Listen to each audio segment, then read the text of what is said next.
Hi, welcome to my channel. Today I'm going to take you along as I explore the new Popshelf store. Now, if you're not familiar, Popshelf is owned by Dollar General, and they decided to come out with this more upscale type of store that has all types of things.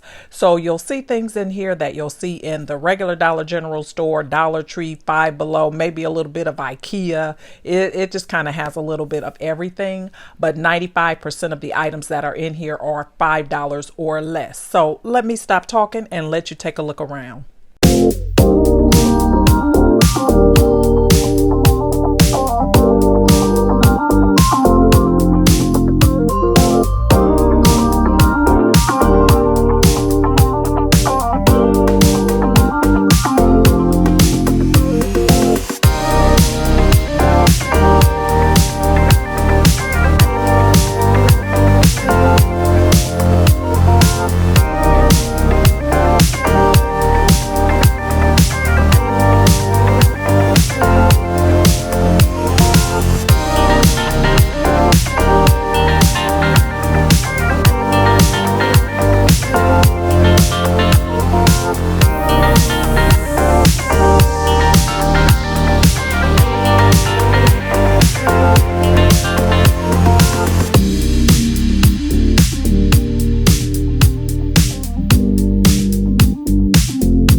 So as you can see, that store has a little bit of everything, which I do like about it. And it's very nicely organized. It's not completely stocked yet because it is a new store and they are planning to expand. They do have a rewards program. I don't know a lot about it, but I do know that on my first visit, I received a gift and you got to choose from several things. I chose a spice box. And so there were about 4 or 5 full-size bottles of spices in the box. So that was pretty nice. So be on the lookout for Popshelf coming to your store, your state. If they're not currently there, I would say it's definitely worth it. They have some little cute things in there to pick up. And if you enjoyed this video, be sure to give it a thumbs up and subscribe if you're not currently subscribed. And I hope to see you on my next video. Bye-bye.